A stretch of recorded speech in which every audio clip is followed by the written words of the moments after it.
Hello everyone!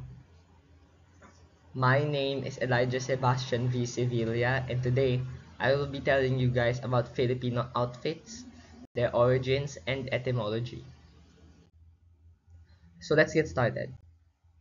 In this video, I will be covering the two national outfits of the Philippines, the Barong Tagalog for men and the Barot Saya for women. Both the Barong Tagalog and the Barot Saya trace their origins to around the Spanish colonial era, 1565 to 1898. In which they were introduced to the Philippines by the Spanish. The term Barong Tagalog literally translates to Tagalog outfit.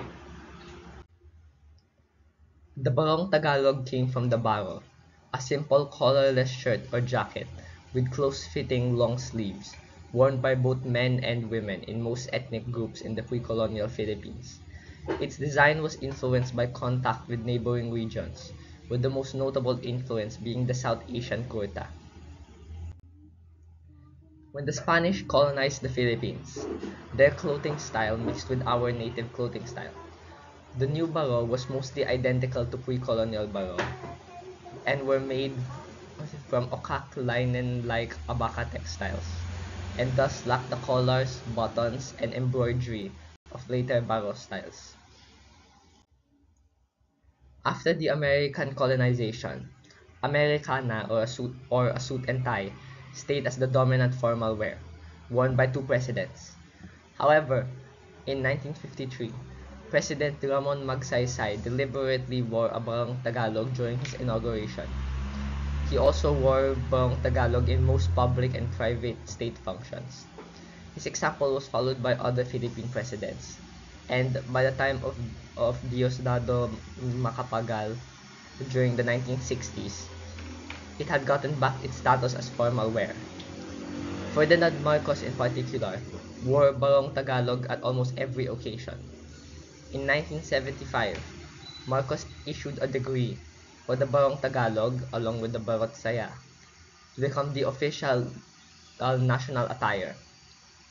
June 5 to 11 was also declared as the Barong Tagalog Week. The term Barot Saya literally means blouse and skirt, from the Tagalog baro, which means shirt or clothing, and the Spanish saya, which means skirt.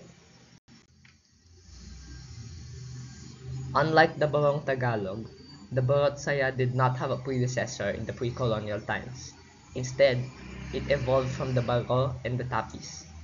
During the colonial period, the Spanish clergy decided that the pre-colonial type of clothing was immodest for women and introduced the long skirt or saya to be worn underneath the tapis. Over time, it evolved to become the modern-day Barot Saya. So, those were the two national traditional outfits of our country, the Philippines, how their names came to be, and their history. Well, that's it for this video. Bye!